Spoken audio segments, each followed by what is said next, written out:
अस्सलामुअलैकुम, मैं हूं आपका होस्ट तारक तनवीर। आप देख रहे हैं प्रोग्राम किसान का पाकिस्तान।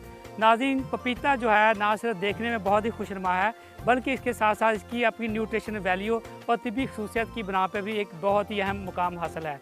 पाकिस्तान में जो पपीता है ये पिछले चंद दहाइयों पे बहुत ही बूम पर गया। जैसे आपने देखा कि हमारे जो बहुत सी यूट्यूब वीडियो ऐसी जिसमें कहा करोड़ों कमाएँ, और पपीता जो है पाकिस्तान में बहुत ऊपर गया। हमारा हर किसान जो है पपीता लगाना शुरू हुआ।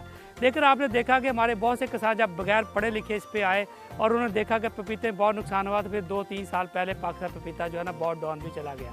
पाकिस्तान में जैसे आपने देखा कि ये पपीता जो है अभी 5000 जो है एकड़ पे पपीता काश्त किया जाता है, और इस तरीके हम कोई 10,500 टन जो है पैदावार हासिल करते हैं। चूँकि पाकिस्तान में इस पर वैल्यूडेशन पे भी नहीं लेके जा सके, इसलिए पपीता जो है बहुत सी मार्केट की वजह से भी पाकिस्तान में उस तरह सर्वाइव नहीं कर सका। अगर पपीते की हिस्ट्री में जाएँ तो हमने देखा जैसे कोलंबस ने जो है मैक्सिको में पहले अपनी किताब में भी लिखा था कि इसके फ्रूट ऑफ एंजल के नाम से उसने इसका तज़किरा भी किया है, और पाकिस्तान में इसको रिंड खरबूजे के नाम से भी जाना जाता है। चूँकि पाकिस्तान में जब ये लगना शुरू हुआ और अपनी मार्केट ना बना पाया, तो हमने अभी जो देखा पिछले चंद सालों में कुछ लोग इसकी वैल्यूडेशन पे भी काम करना शुरू हुए। इससे उन्होंने इसकी जो ड्राई पपीता चिप्स है वो बनाया, और ये पूरे पाकिस्तान में जो है ना लोगों ने इसको पसंद भी किया। आज पूरी दुनिया में एक्सपोर्ट भी हो रहा है। आज हम जो यहाँ पे मौजूद हैं, ये जो एरिया है रिसा शेख जो है चिनोड़ का नवाही गाँव है, ये मोहम्मद अली जो नेकोकारा का फार्म है। यहाँ पे देखें, यहाँ पे बहुत अच्छा पपीता लगा हुआ है।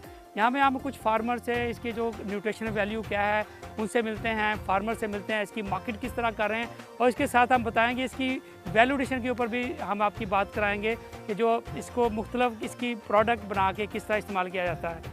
जैसे आपने देखा कि पाकिस्तान में पपीता जो है अपनी न्यूट्रिशन वैल्यू की वजह से तो मशहूर था, इसकी तिब्बी इसका सीड का पाउडर बहुत ज़्यादा इंपॉर्टेंट है। इसका जो फल है मुझकर अपनी जो हमारी जो डिशेज़ है उसको गलाने में भी काम आता है। इसके साथ पपीते का जो पत्ता है, ये पिछले जैसे आपने देखा कि इसको डेंगू वायरस में भी इसको बहुत ही अहम किरदार रहा, लोग इसको ढूंढते रहे, और इसके पपीते का पत्ते का जो कावा है उसको बना के भी डेंगू के फीवर में बहुत ज़्यादा इस्तेमाल होना शुरू हुआ। तो आइए चलते हैं, हम आपको मुख्तलिफ जो है लोगों से मिलाते हैं और देखते हैं इसके और कौन कौन से फ़ायदे हैं। आइए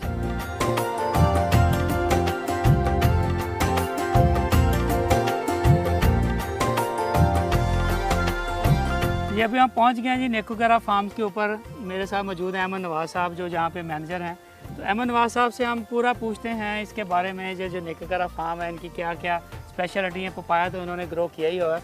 तो कैसे हैं आप, खैरियत से हैं? अल्हम्दुलिल्लाह। अहमद साहब, ये कितना एरिया है नेकोकारा फार्म का? ये राउंड तकरीबन 350 एकड़ है। 350 एकड़ पे है जी। तो यहाँ पे आपकी क्या स्पेशलिटी है? यहाँ पे मेन क्या क्या लगाया है? ज़्यादातर पर इधर शुगर केन है सर, ठीक, राइस है, ठीक, और पपाया है। इसके अलावा पोटैटोज कर रहे हैं, काश्त और मेज़ है। तो पपाया आपने कब से शुरू किया है ये पिछले साल से ना सर इसको शुरू किया है। बिल्कुल ठीक है। तो कितने एकड़ पे यहाँ पे लगाया हुआ है आपने? ये 2 एकड़ पे है। 2 एकड़ पे। और आप मुतमईन है इसके जो परफॉर्म दे रहा है? देखने में तो बहुत खूबसूरत लग रहा है जी अल्हम्दुलिल्लाह। जो है वो बहुत अच्छी परफॉर्मेंस है माशाल्लाह। इसकी मार्केट वैल्यू भी ठीक है, और इसके अलावा इसकी जो है वो न्यूट्रिशन भी ठीक है। किसान की सीधी सीधी जो होती है ना मोटिवेशन, वो होती है पैसे। जी जी। तो आप अच्छा पैसा कमा रहा है तो किसान लगाता है, नहीं पैसा कमाता छोड़ देता है। इसका मतलब है कि आप इससे अच्छा पैसा कमा रहे हैं। तारक साहब बिल्कुल हमारा ये पहला एक्सपीरियंस है, लेकिन ये अल्हम्दुलिल्लाह अच्छा रहा है। बिल्कुल ठीक है। तो आगे कितना बढ़ाने का इरादा है? और आगे इंशाल्लाह अगले साल जो है वो 2 एकड़ मजीद और इसको जो है वो बढ़ाएंगे। इसलिए और लगाते जाएंगे? हाँ इंशाल्लाह वो लगाते जाएंगे स्टेप बाय स्टेप। बिल्कुल ठीक है। तो इसमें फिर किस तरह आपने मोटिवेट किया आपको, ये कहाँ से आपको मैसेज मिला कि आपने पपाया ग्रो करना है? ये साजिद संजू साहब और अपना हनान जो है वो उन्होंने हमें मोटिवेट किया है। ठीक। तो फार्म ऑनर है मियाँ मोहम्मद अली नेकोकारा साहब और मियाँ इमरान साहब। ठीक है। तो उनकी मोटिवेशन से जो है हमें जो है ये काम जो है हमने स्टार्ट किया, और अल्हम्दुलिल्लाह जो है हनान साहब जो है ना उसकी काफ़ी में जो है उसकी सपोर्ट किया है, कोऑर्डिनेशन किया है। मैंने फील्ड ग्राउंड पे जो है ना इसकी इम्प्लीमेंटेशन की है। बाकी मियाँ मोहम्मद अली साहब और मियाँ इमरान साहब की जो है ना उसमें काफ़ी हमारे ऊपर जो है ना वो ये तावन रहा है उनका, और उन्होंने एज ए ऑनर हमें जो है वो बहुत अच्छा सपोर्ट किया है। बिल्कुल ठीक। और उनकी सपोर्ट से और उनकी दुआओं से हमारा हम ये प्रोजेक्ट जो अल्हम्दुलिल्लाह जो है वो अच्छा चल रहा है। चलें देखिए, जैसे अहमद नवाज साहब जो यहाँ पे मैनेजर हैं, इन्होंने हमें बताया कि ये साजिद साहब ने इनको गाइड किया, इनके एज ए कंसल्टेंट है।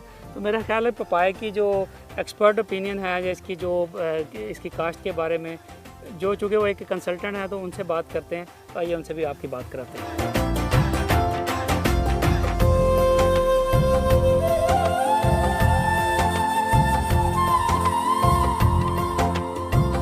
अस्सलाम वालेकुम जी। वालेकुम अस्सलाम। सर कैसे हैं आप? क्या हाल है जी? खैरियत से? Thank you very much sir.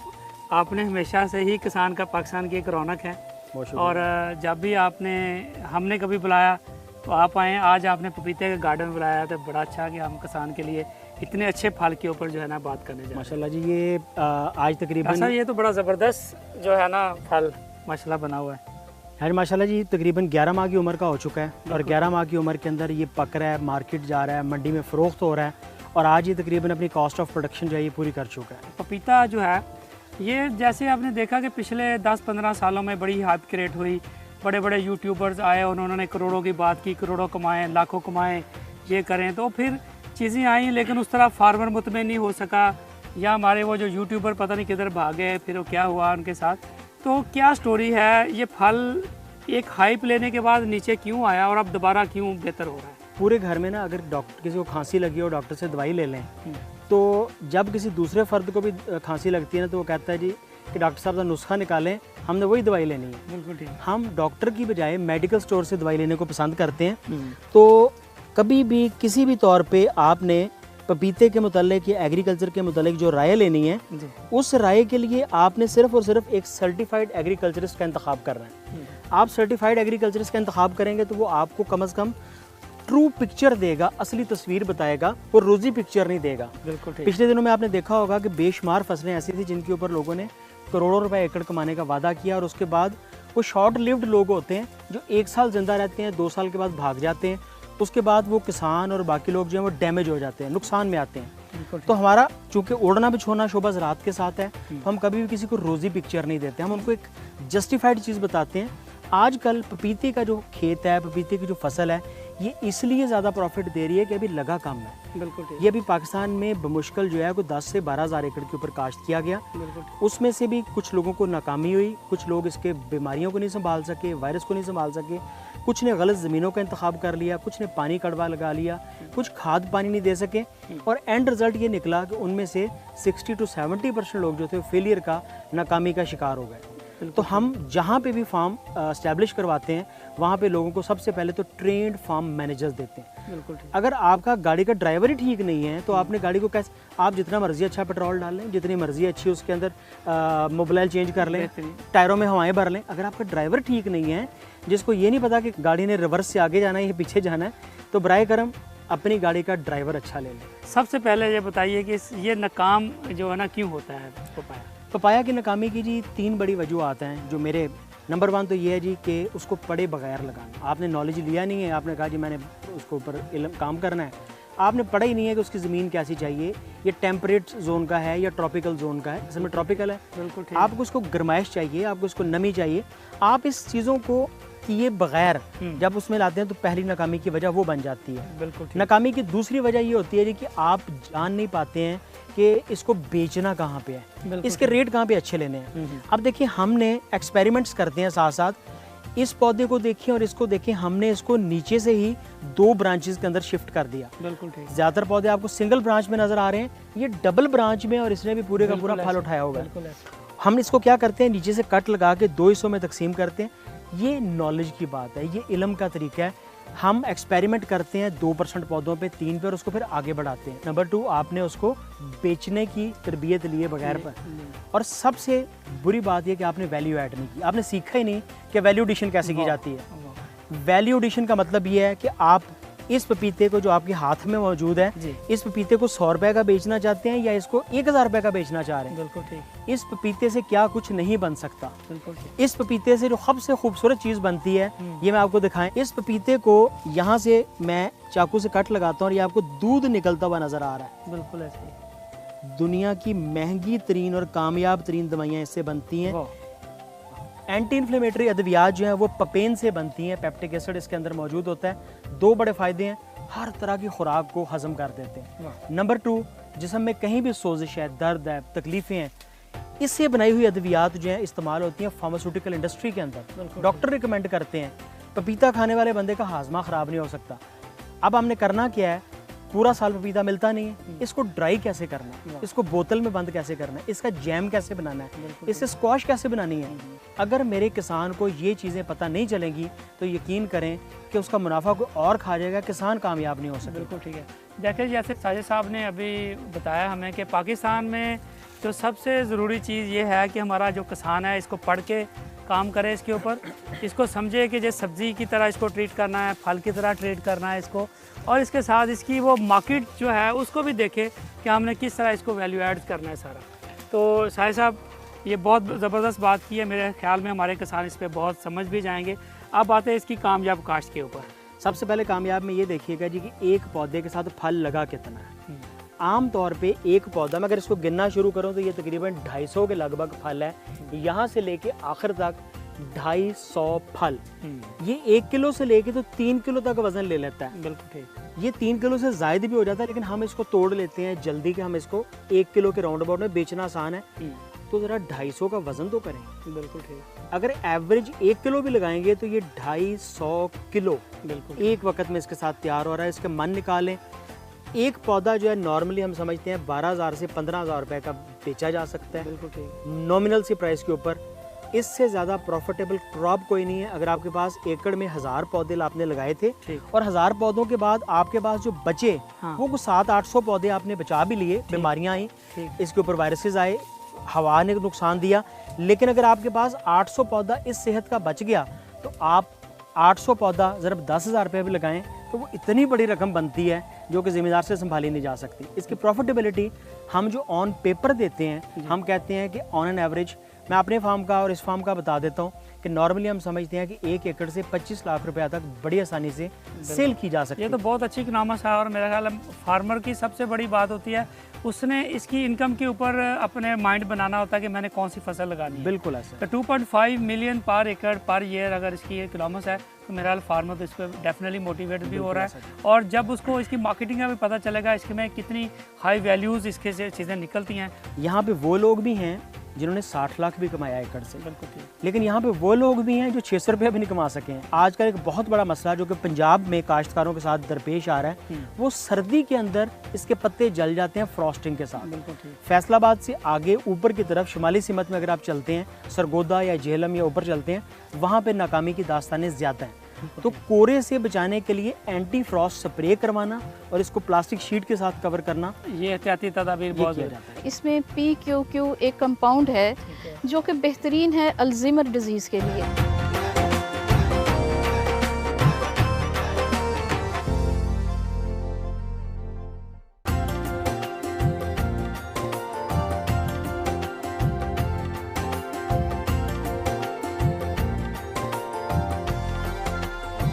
किस तरह की ज़मीन और किस तरह का इन्वायरमेंट जो है ना, और किस मौसम में इसको लगाना चाहिए, इसके ऊपर थोड़ा गाइड करें फार्मर को। सबसे पहली बात तो है जी कि इसे उस तरह की ज़मीन में लगाएं जहाँ पे पानी का निकास हो जाए, पानी खड़ा ना रहे। बारिश हो तो 2 घंटे में 4 घंटे में पानी आपका ज़मीन जो है पी जाए, कमाल है, ज़बरदस्त है। ठीक।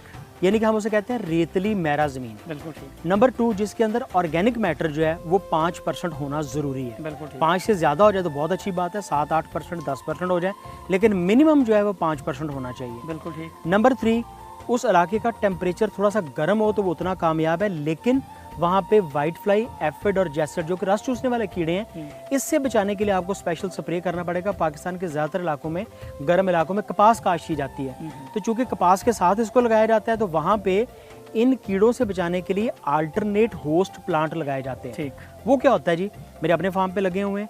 चूँकि इस इलाके में जहाँ पे हम खड़े हैं ना, यहाँ पे ये मसला नहीं था, हमने नहीं लगाए। आप वहाँ पे भिंडी का पौधा, वहाँ पे बैंगन का पौधा इसके इर्द गिर्द लगा सकते हैं, ताकि हम ट्रैप क्रॉप के तौर पे तमाम रस चूसने वाले कीड़ों को वहाँ पे अट्रैक्ट करें।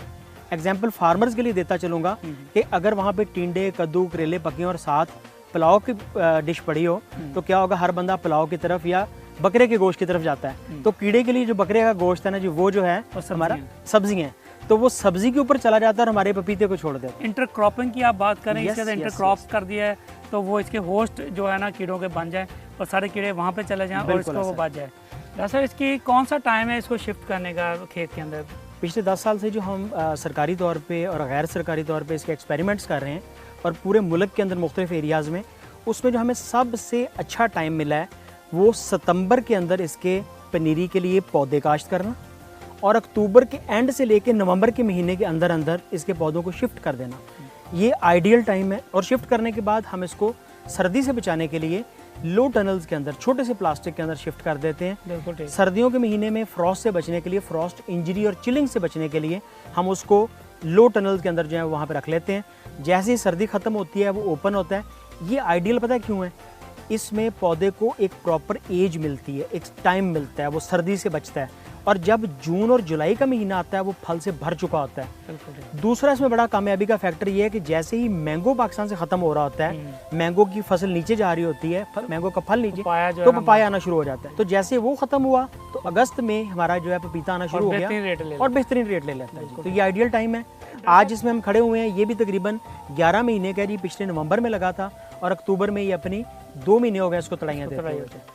डॉक्टर साहब ये बड़ा ज़रूरी है हमारे फार्मर को पता चलना कि वैरायटीज़, बिल्कुल ये बहुत इंपॉर्टेंट क्वेश्चन है, क्योंकि हमने हमेशा देखा कि अगर हमारे फार्मर को बेस्ट टाइम के साथ साथ बेस्ट वैरायटी की समझ है, कौन से इलाके में कौन सी वैरायटी लगानी है जो परफॉर्म करेगी, उससे उसका मुनाफा बढ़ता है। तो वैरायटियों के ऊपर बड़ा तफसील से आप बताइए कि कौन सी वैरायटी पपीते में जो है ना पाकिस्तान में जो है ना अभी अरूज पे है और कौन सी आप नई एक्सपेरिमेंटल वैरायटी लेके आए। तो हम आपको दिखाते भी हैं जी, आए वैरायटीज़ मेरा के ख्याल पास वो चलते हैं। वैरायटी के पास चलते जी बिल्कुल।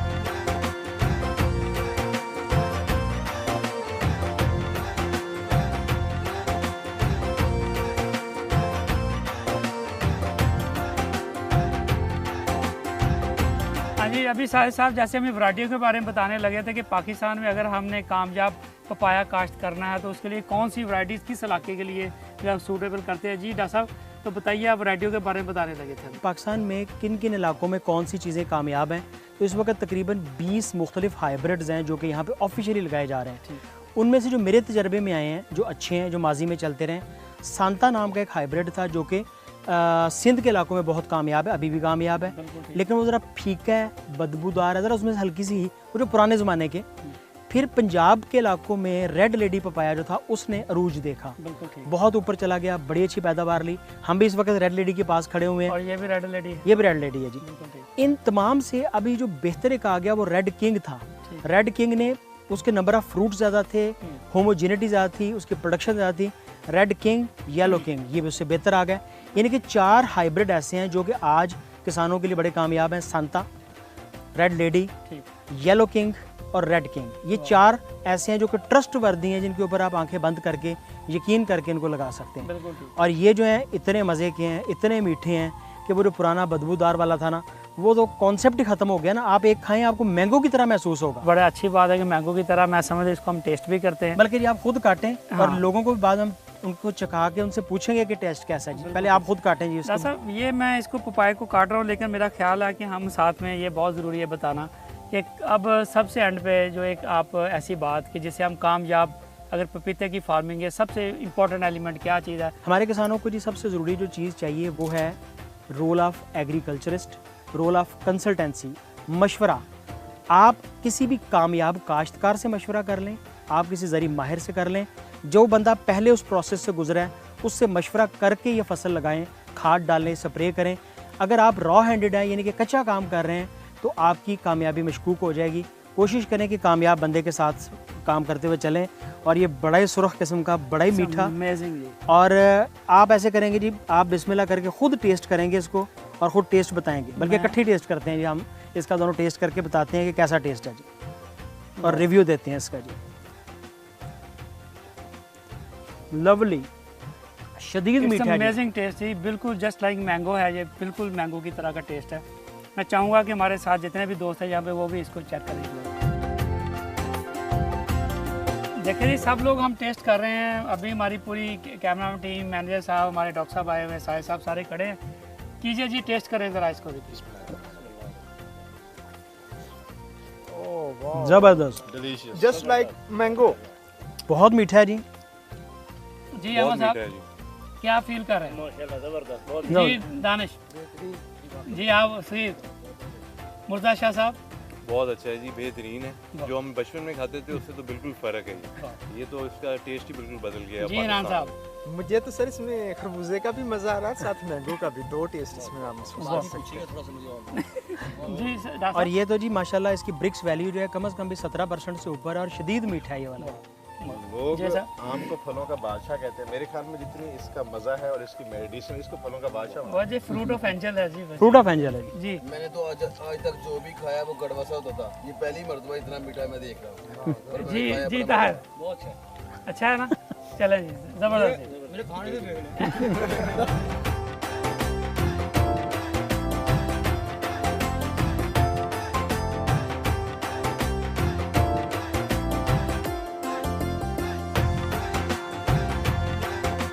Thank you very much doctor साहब, आपने बहुत हमें ज्वाइन शुक्रिया। किया और इतने अच्छे काज के लिए जी जी आपने thank you। टाइम निकाला। आज हम इतने खूबसूरत गार्डन में जो है बिल्कुल जी बिल्कुल पपाया की न्यूट्रिशन वैल्यू पे बात करने जा रहे हैं। Thank you बिल्कुल very ऐसे ही। much। तो सबसे पहले तो डॉक्टर साहब इससे शुरू करते हैं कि जो पपाया है अभी चूँकि पाकिस्तान में बहुत ज़्यादा इतना नोन नहीं है और एक कॉमन फ्रूट नहीं है, तो इसकी क्या न्यूट्रिशन वैल्यू क्या है और आप किस तरह देख रही हैं इसके जो है कि हम किन किन लोगों को आप यूज़ कराते हैं?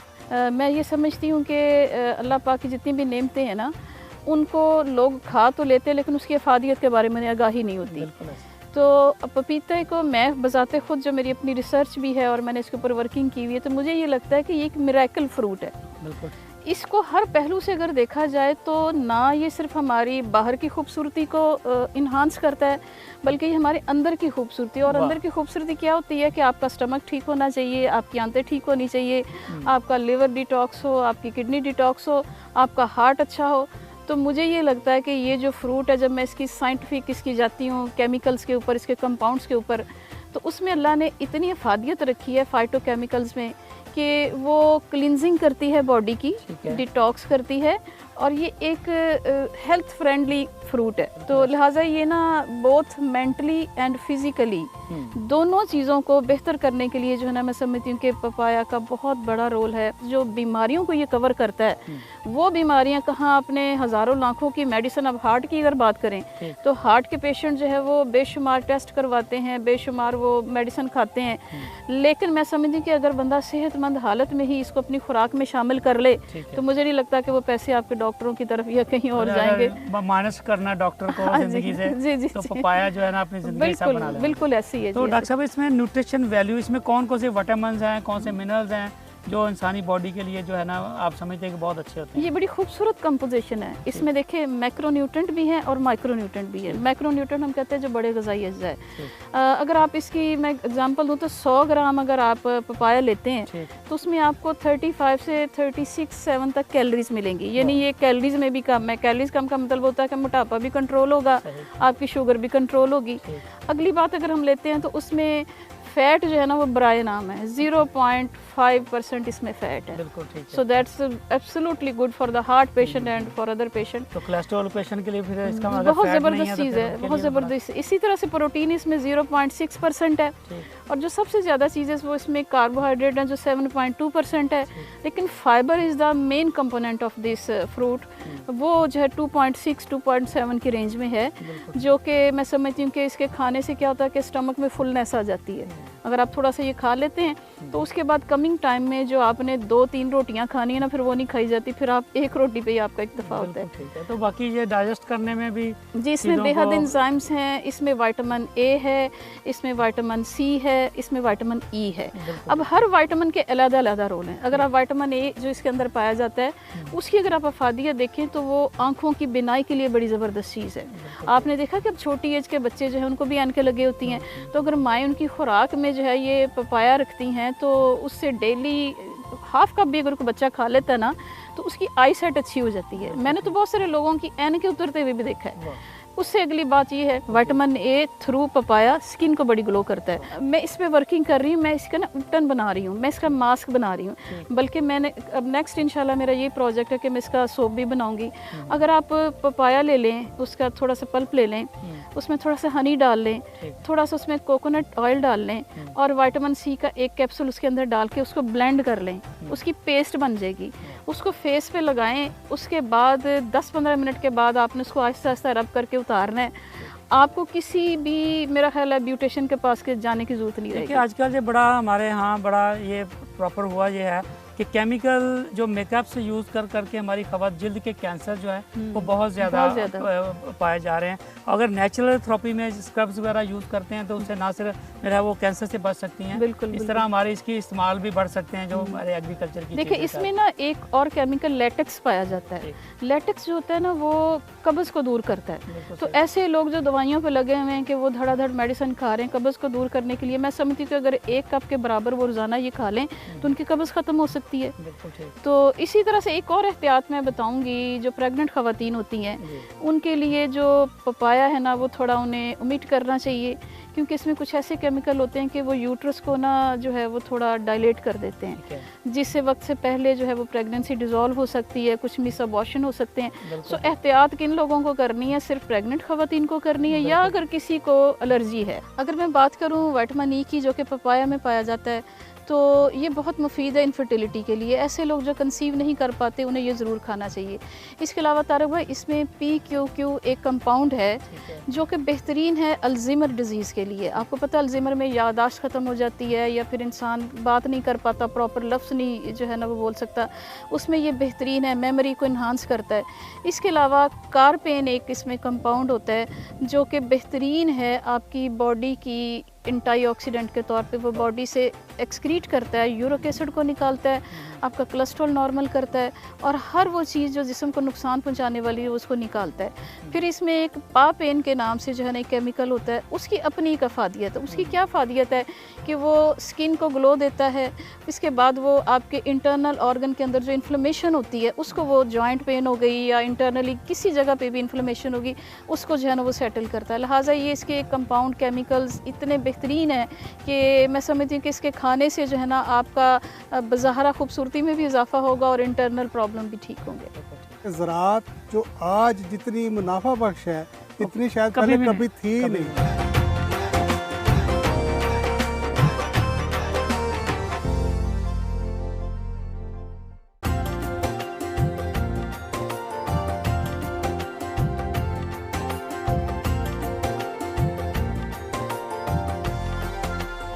किस तरह आप उनको इस्तेमाल कराती हैं, क्या तरीका क्या है खाने का, इसको जो है ना किस तरह खाया जाए इसको? देखिए सबसे बेस्ट चीज़ तो ये होती है कि जितने भी फ्रूट्स या वेजिटेबल्स हैं ना, अगर तो वो रा फार्म में खाएंगे तो वो आपको ज़्यादा फ़ायदा देंगे, इसलिए कि ये बड़े सेंसिटिव विटामिन्स होते हैं, ये वाटर सॉल्युबल विटामिन होते हैं। अगर हम इसको पकाना शुरू कर देंगे और इसको बहुत बनती हैं इसकी डिशेस भी, लेकिन जो फर्स्ट प्रेफरेंस मैं देती हूँ कि आप इसको ऐसे ही काटें, एज अ सैलड आप इसको यूज़ करें। दूसरी इसकी ऑप्शन ये होती है कि आप इसकी प्योरी सी बना के वो मुख्तलिफ चीज़ों में बच्चों को डाल के आप दे सकते हैं खाने के लिए। इसकी काफ़ी सारी और जैसे जैम जेली होगी, वो मैं घर में खुद बनाती हूँ अल्हम्दुलिल्लाह। मैं स्ट्रॉबेरी की बनाती हूँ जैम जेलीज, मैं बाज़ार से नहीं खरीदती। मेरा ख्याल अगर हमारी घरों में जो ख़वातीन सुन रही हैं आपको, तो पपाया की ये जैम जेली बनाना चाहें तो बड़े आराम से गूगल से या यूट्यूब से बहुत सी वीडियोस मिल जाती हैं। तो मेरा ख्याल है कि ये जैसे डॉक्टर साहब ने फरमाया कि हमारे जो अगर हमने डॉक्टर को अपनी ज़िंदगी से जो है माइनस करना है तो पपीता जो अपनी ज़िंदगी में शामिल कर लें तो मेरा ख्याल है हम डॉक्टरों से बच सकते हैं।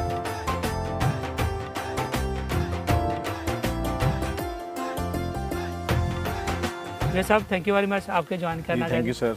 तो ये बताइए कि ये जो पपाया की नर्सरी है ये आप गवर्नमेंट सेक्टर में तैयार कर रहे हैं, प्राइवेट लोगों को तैयार कराते हैं, गवर्नमेंट सर्टिफाइड नर्सरी किस तरह बनाते हैं, इसके ऊपर थोड़ा सा बताइए। जी इसके 2 तरीके हैं। जो भी काश्तकार हज़रात पपीते की काश्त करना चाह रहे हैं वो इसको 2 तरीक़ों से कर सकते हैं। एक तो वो पनीरी खुद तैयार कर सकते हैं, दूसरा वो तैयारशुदा पनीरी भी ले सकते हैं। लेकिन यहाँ पर 2 बातों का हमने बहुत ख्याल रखना है। ये कि अगर तैयारशुदा पनीरी लेनी है तो वो हमने रजिस्टर्ड नर्सरीज लेनी है, जो government of Punjab agriculture department nurseries को रजिस्टर्ड कर रहा है ताकि सही नस्ल पौधे फार्मर्स तक पहुंच सके। बिल्कुल ठीक। दूसरा तरीका इसका ये हो सकता है फार्मर खुद सर्टिफाइड सीड लें, यानी कि आम जो सीड है जिसका कोई रिसोर्स नहीं पता वो यूज़ नहीं करना है इसके अंदर, तो सर्टिफाइड सीड लेके वो अपने पास खुद ग्रीन शेड के अंदर भी इसको उगा सकते हैं। जहाँ तक आपने बात की गवर्नमेंट ऑफ पंजाब किस तरह से कर रही है, तो इसमें यूबी रिसर्च जो है वो इसके ऊपर वर्किंग कर रहा है इस वक्त। नर्सरी के अंदर पौधे तैयार किए जा रहे हैं और वो फार्मर्स को फिर दिए जाएंगे। फार्मर खुद नर्सरी लगाना चाहें तो किस तरह वो इसकी नर्सरी तैयार कर सकते हैं इसकी? एक तो सीड इंपोर्ट हो रहा है, अगर इंपोर्ट सीड है तो हाइब्रिड सीड होगा जिसमें आप रेड लेडी है, सांता है, येलो किंग है, रेड किंग है, वो इंपोर्टेड है, उसके ऊपर साइंस स्टैम्प होती है, सारी चीज़ होती है, वो चेक कर लें। बिल्कुल ठीक है। पॉलीथीन बैग्स यूज़ करते हैं उसमें ब्लैक कलर के, जिसकी हाइट मिनिमम 8 इंच होनी चाहिए, पहले 6 इंच तक भर लेनी है और ऊपर वाले 2 इंच के अंदर पीट मॉस भर लेनी है, ठीक है जी। जो सीड है उसको 48 आवर्स के लिए हमने पानी में भिगो देना है। उसके बाद हमने उसको सीड ट्रीटमेंट करनी है किसी भी अच्छे इंसेक्टिसाइड्स और फंजीसाइड के साथ। वो जब कर लिया तो उसके बाद उसको हमने पीट मॉस के अंदर 1 इंच की डेप्थ तक लगा देना है। फिर हमने उसको पार्शियल शेड के अंदर रखना है। वो ग्रीन शेड भी हो सकता है, कोई भी सायादार जगह भी हो सकती है। वहाँ पर करना ये है कि हमने उसको सुबह भी और शाम में भी ऊपर से पानी, शावर से पानी देना है। ऑलमोस्ट 10 दिन के बाद उसकी जर्मिनेशन हो जाएगी। जब उसकी जर्मिनेशन हो जाए तो फिर हमने उसको ऊपर से पानी नहीं देना, फिर उसको नीचे से पानी लगाना है। बिल्कुल ठीक है। ये 1 मंथ से लेकर 40 डेज तक ये नर्सरी आपकी तैयार हो जाएगी। ये नर्सरी हम किस वक्त शिफ्ट कर सकते हैं, ये बहुत क्रिटिकल पॉइंट है। बिल्कुल ठीक। क्योंकि इसके अंदर जो क्रिटिकल पॉइंट ये कि कम से कम उस सीडलिंग का जो साइज़ है वो 10 इंच से 12 इंच तक होना चाहिए। उसका स्टेम येलो कलर का होना चाहिए। जैसे आपने देखा कि बड़ा एक ट्रेंड सेट हो रहा है, चूँकि इसमें बहुत ज़्यादा प्रॉफिट रेशो आ रही है, फार्मर तेज़ी से मोटिवेट हो रहा है। कौन कौन सी रिकमेंडेड नर्सरीज हैं फैसलाबाद में या बाकी जगहों पे? फैसलाबाद के अंदर कोई काश्तकार इसकी नर्सरी तैयारशुदा नर्सरी से लेना चाहते हैं तो उसमें Asgar mango orchard and agri farms के ऊपर इस वक्त पपाया की नर्सरी तैयार है, वहाँ से भी ले सकते हैं। ठीक है जी, प्लांट्स वर्ल्ड से भी ले सकते हैं। तो ये और अयूब रिसर्च से भी, वहाँ पर तो खुद अदारा तैयार कर रहा है, वहाँ से भी फार्मर्स ले सकते हैं। तो अयूब रिसर्च में अगर हम जाते हैं, जैसा गवर्नमेंट में हमेशा अगर कोई उनको सब्सिडाइज रेट मिलता है, इस टाइम में क्या कितने में फ़ी पौधा मिल रहा है? चूँकि इस पे एस्टीमेट का भी हमने देखना है, फार्मर को बताना है कि 1 एकड़ में कितने पौधे लगते हैं और कितने का एक पौधा आता है। जी, 1 एकड़ में जो रिकमेंडेड अगर हम देखते हैं, कुछ लोग plant to plant distance 8 foot होना चाहिए, रो टू रो 10 फुट होना चाहिए, तो इसमें 800 पौधे 1 एकड़ में लग जाते हैं। ठीक। अब उसके लिए जो गवर्नमेंट की नर्सरी है वहाँ से आपको 90 रुपीज़ या 100 रुपीज़ तक का पौधा मिल जाएगा। लेकिन आप प्राइवेट नर्सरी में जाते हैं, वहाँ पर 150 का पौधा, 180 रुपये का पौधा मिल रहा है। बिल्कुल ठीक। तो ये उसमें एक डिफरेंस है। लेकिन ये कि गवर्नमेंट का जो तैयारशुदा पनीरी है वहाँ से आपको सर्टिफाइड सीडलिंग मिल रही है। प्राइवेट वाली नर्सरी अगर तो रजिस्टर्ड है गवर्नमेंट ऑफ पंजाब से, एग्रीकल्चर डिपार्टमेंट से, फिर तो उसमें कोई कबाहत नहीं है। अगर वो रजिस्टर्ड नहीं है, आप अपने ओन पे लेते हैं, तो उसमें प्रॉब्लम ये आएगा कि जब फील्ड में आप पपीता शिफ्ट करेंगे तो वो कोई और वैरायटी निकलेगी या उसमें फल नहीं आएगा और कबातें आ सकती हैं। बिल्कुल ठीक। तो गवर्नमेंट सेक्टर जो है कितना फार्मर को फैसिलिटेट कर रही है, इसमें अगर कोई गवर्नमेंट की पॉलिसी है इसमें तो वो भी तो आप बता दें। जी, इसके अंदर जो हॉर्टिकल्चर डिपार्टमेंट है, हॉर्टिकल्चर एक्सटेंशन डिपार्टमेंट है पंजाब के अंदर, और हॉर्टिकल्चर रिसर्च डिपार्टमेंट है यूब रिसर्च का, ये दोनों ही फार्मर्स को पपीते के हवाले से, पपाया कल्टीवेशन फुल गाइड कर रहे हैं। अगर कोई फार्मर लगाना चाहता है उसको ट्रेन भी कर देंगे, उसको लेआउट भी कर देंगे। पपाया पाकिस्तान में चूँकि नया इंट्रोड्यूस हो रहा है और बहुत से लोग इसको लगा रहे हैं, और इसकी जो वैल्यूडेशन के तौर पे भी बहुत ज़्यादा हमारी ज़रूरत पड़ रही है कि पपाया लगना चाहिए, और गवर्नमेंट बहुत सीरियस है इसको लेके। हमारी एग्रीकल्चर डिपार्टमेंट के जिस तरह जुवैद इकबाल साहब जो हॉर्टिकल्चरिस्ट हैं, गवर्नमेंट के इदारों में सर्व कर रहे हैं, उन्हें कहा ये फ्री ऑफ कॉस्ट अपने फार्मर को ट्रेनिंग भी दे रहे हैं, उनको गाइड भी कर रहे हैं, उनकी रिकमेंडेड नर्सरीज भी हैं। नर्सरी अगर खुद लगाना चाहे खुद लगा लें, अदरवाइज ये 80 रुपये से लेकर 100 रुपये तक, जैसे इन्होंने बताया कि इनकी जो सर्टिफाइड गवर्नमेंट की नर्सरी है वहाँ से आपको मिल सकता है।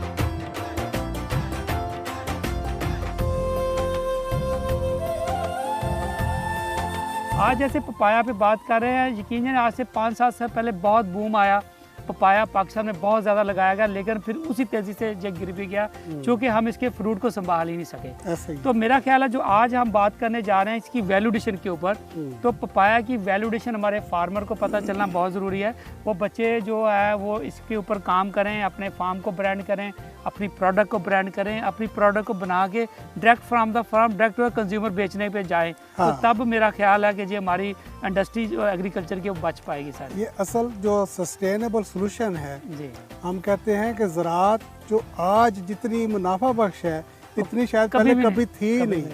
तो ये फील्ड देख के मेरा दिल खुश हो गया कि 1 एकड़ में से 10 टन हम पपाया ले रहे हैं। बिल्कुल ठीक। हम अगर इसको ड्राई कर लें तो हमें 1500 केजी ड्राई मिलेगा, जो कि पर केजी 5000 रुपये का कम से कम मार्केट हो रहा है। तो आपका 1 एकड़ 75 लाख रुपए में जा सकता है। बिल्कुल सही। आपकी पेरिशेबिलिटी की टेंशन ही कोई नहीं, आप मंडी से दूर हैं, जितना मर्जी दूर हो, आपको कोई टेंशन ही कोई नहीं। बिल्कुल ठीक। ये तो हो गया कि आपने ड्राई कर लिया, इससे पाउडर बना लिया, इसी को ऐसे कंडीशन में हम ड्राई कर लें तो ये खाने के काबिल है ऑफ द सीजन। बिल्कुल सही। आप इसको पूरी दुनिया में बेच सकते हैं। वैल्यू एडिशन के हवाले से आप इससे जूस बनाएं, इससे जैम बनाएं, इसका पाउडर बनाएं, इसको आप डेजर्ट में डालें, इससे 10 आइटम बनती हैं। बिल्कुल ऐसे ही। अगर सिंपली जैसे हमने अभी बताया कि आप इसको ड्राई कर लें तो ड्राई करके आपका एकड़ 75 लाख रुपए में जा रहा है। तो ज़राअत बहुत ज़्यादा बेनिफिट पे जाने वाली है। आज हम सही तौर पे ज़रूरी मुल्क बनने जा रहे हैं और इससे हम कमाएंगे इंशाल्लाह। अच्छा साहब, जैसे देखें इसके जो पत्ते हैं, अभी डेंगू वायरस में भी उनका जो इसके वाइट प्लेटलेट्स हैं, रेड प्लेट, उसको भी बढ़ाने में बड़ा इसका काम है। तो इसके पत्तों को ड्राई करके भी बहुत से कावे बन रहे हैं, इसकी बहुत सी चीज़ें बन रही हैं खाने के लिए, क्योंकि ये डेंगू वायरस में, फीवर में बहुत कामयाब इसके डॉक्टर ने इसको किया है। तो जो वैल्यूडेशन में आप मशीनों में लेके जाए, क्या इसके पत्तों के कावे बनाने में, ड्राई करने में भी कोई मशीनें बनाई हैं आपने इसके ऊपर? इसके पत्ते को हम ड्राई करके ग्राइंड करके दे सकते हैं। पत्ते से हमने अगर डायरेक्ट उसका एक्सट्रैक्ट निकालना है, उसका जूस निकालना है, वो मशीनें भी हैं। मशीनरी में अल्हम्दुलिल्लाह पाकिस्तान खुद कफील है। मेरी कंपनी ने टेक्नोलॉजी सारी डेवलप कर दी है। हम किसी के दस्तनगर नहीं हैं। बिल्कुल ठीक। फार्मर किस तरह फैसिलिटेट कर सकते हैं? कोई भी फार्मर किस तरह आपसे जुड़ सकता है? देखिए, हमने सिंध में इसका ग्रीन पपीते से पपीता पाउडर की एक्टिविटी की है, वहाँ काफ़ी ट्रेंड है। पंजाब में माशाल्लाह इसकी ये मिसाल है, एक बेहतरीन प्रोड्यूस आई है। ये सामने नज़र आ रही है चीज़, अब इसमें किसी को कोई शक नहीं है कि अगर हम मेहनत करें तो कर सकते हैं।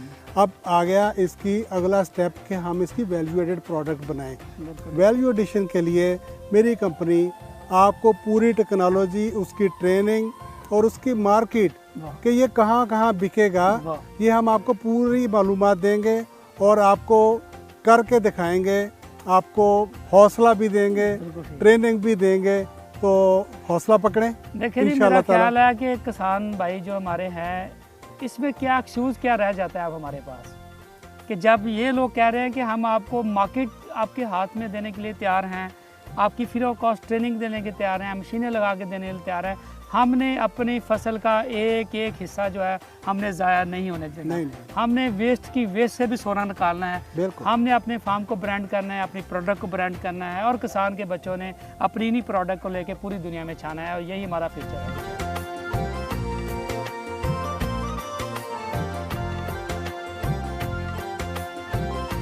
जी, तो अभी हम मौजूद हैं जी मोहम्मद अली नेकोकारा फार्म के ऊपर। मेरे साथ मौजूद हैं हनान शनाख्त साहब, जो हैं ये कोऑर्डिनेटर हैं इस फार्म के, और साथ में अब्बास साहब हैं, ये ठेकेदार हैं जो पपाया को यहाँ से लेके जाते हैं, पूरी मार्केट में लेके जाते हैं।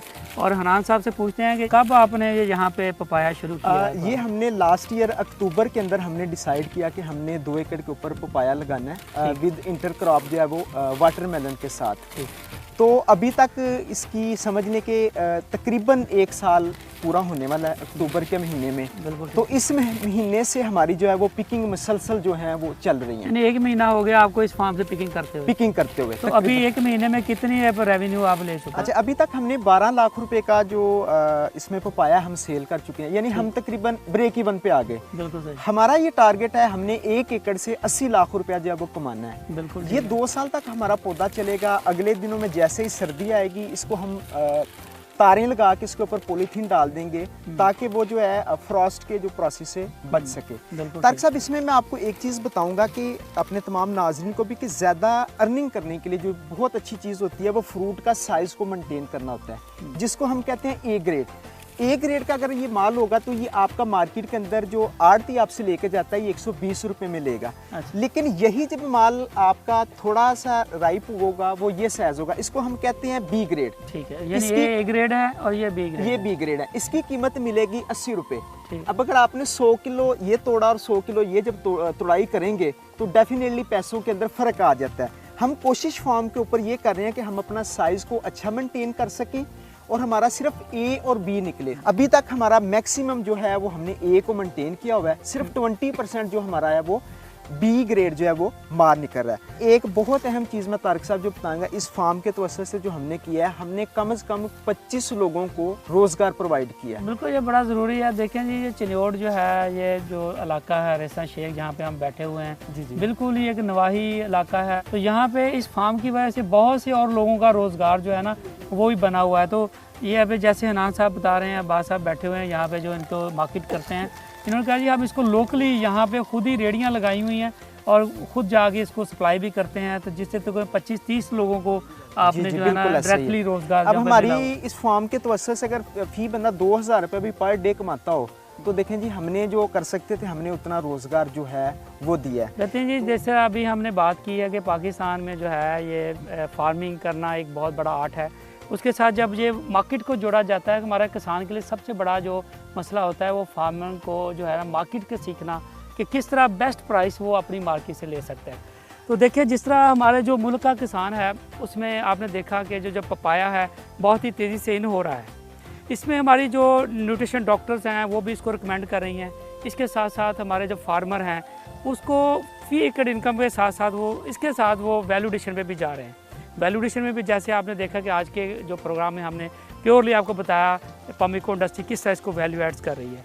और इसके साथ आप देखिए कि जो हमारे फार्मर्स के जो बच्चे हैं उनको हम जो एंटरप्रेन्योरशिप पे बात करते हैं वो किस तरह नई इंडस्ट्रीज़ बना के अपने फार्म को ब्रांड करके अपनी प्रोडक्ट को ब्रांड करके और इसके साथ साथ वैल्यू एडिशन की प्रोडक्ट को ब्रांड करके ना सिर्फ अपनी फ़ी एकड़ इनकम को बहुत ज़्यादा बढ़ा सकते हैं बल्कि इसके साथ साथ जब हम बैरूनी दुनिया में अपनी चीज़ें बेचेंगे इसके लिए वो मुल्क के लिए बहुत सा ज़रिए मुबादला भी हम कमा सकते हैं। तो आज के प्रोग्राम में हमने जो मालूमात आपको दी हैं, उम्मीद है कि ना सिर्फ आप दूसरों से शेयर भी करेंगे और इसके साथ आप इस पर अमल भी करेंगे और अपने मुल्क को खुशहाल करेंगे। मिलते हैं आपसे अगले प्रोग्राम में नई मालूमात के साथ। तब तक के लिए मुझे और मेरी टीम को दीजिए इजाज़त और आप देखते रहिए किसान का पाकिस्तान, सिर्फ डिस्कवर पाकिस्तान पर।